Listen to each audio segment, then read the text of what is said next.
Hey everyone, hope you're having a fantastic day. I'm just outside of Greg Distributors here, and I just wanted to make a quick video. I'm not getting paid to say this, I just wanted to make that disclaimer.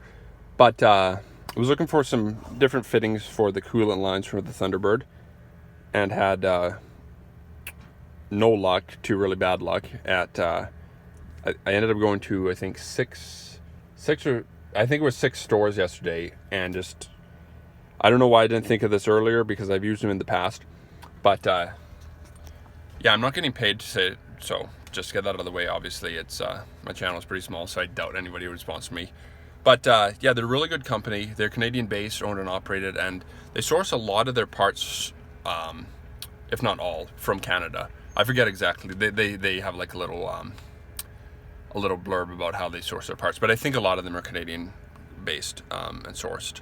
But so yeah, I went to a couple of different places, and nobody had it, slash they had the wrong thing. Now I remember when I was a kid, it seemed like part stores actually had people there that actually kind of knew what they were talking about, and you know, it was more than just like talking to a brick wall.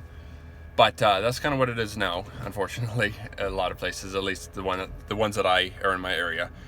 But yeah, if you're in Canada, and I don't know about other provinces, but here in Edmonton, Alberta, there's multiple locations for Greg Distributors, and they have a lot of stuff. They carry a lot of things like tools and hardware, fasteners, fittings, hoses, that kind of stuff. And so yeah, give them a try if you need something. But anyways, to get back to the purpose of this video here. So this is 5/8 heater hose line. Now, something that I found really interesting, and that cleared up a lot of confusion, but you can see these are two different sizes. Both of these are technically 5/8. Okay, now they both have the same pipe thread, but in looking at them, and this is what led to some of the confusion, because this is actually from Napa, and when I went into Greg today, they gave me the same one when I asked for the dimensions and the sizes. And I was like, hold on, that's weird. So then I kind of asked, and you know, they went and they asked one of the guys in the back that was more knowledgeable, I guess. And basically, what the difference is supposed to be, they're both technically 5/8 hose barb, or for 5/8 hose. But one of them is the larger one is push on. Well, they're both push on, but this one is made so you don't have to use a hose clamp. Now I'm going to use hose clamps just because that's who I am, and I love to just make sure. But essentially what happens is, with this style, once you get it on, you can't get it off. You have to cut your line. You have to slit your line to get it off, whereas this one is supposed to be removable, but you for sure need to use a hose clamp. So those are two different styles. I didn't know that until now, and so that really helps a lot, because like when I was looking at Napa, you know, and they kept trying to tell me that this was the right one, but I was like, well, it just doesn't match because it's the wrong size. So, you know, had I known that. But anyways, I'm kind of glad that it turned out this way, because had I just gone with this one, I would have been severely restricting my fluid flow. Now this is for a heater, so I don't want to restrict my fluid flow, because, you know, it's kind of counterintuitive and defeats the purpose. So this is what Greg set me up with.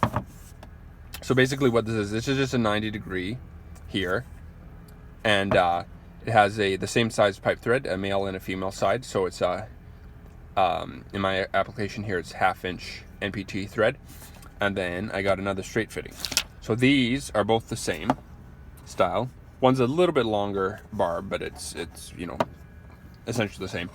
But with this, I'm not going to be restricting my fluid flow, hardly at all. Like, you know, with a 90, you already restrict some fluid flow.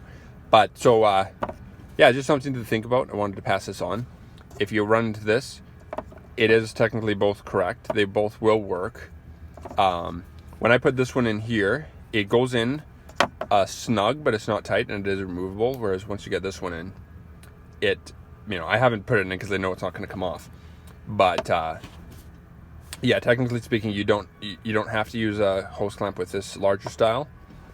But I'm going to do that anyways, just to make sure, you know, it's running coolant to my cab. I don't want the hose coming off, and I don't mind cutting it, because I'm going to make it a little bit longer anyway, so I don't mind having to cut it off. And truth be told, if a fitting's been on, if a hose has been on a fitting for any length of time, a lot of times you end up having to cut it, even if it's just like, even if it's a non-barbed fitting that you're going on to. So anyways, hope that helps. And just a few things that I found really interesting. So if you are trying to do something like this, there are other options that you can build your own.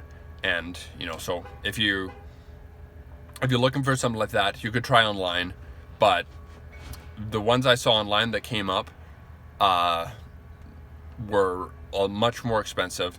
This setup here costs, I think, it was like $20 or $23 total for the 2 parts.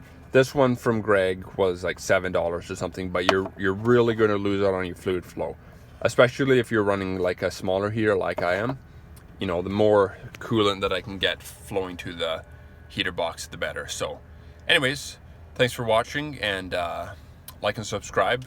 Put some comments down so we can get a conversation going if you have any questions, and have a good day.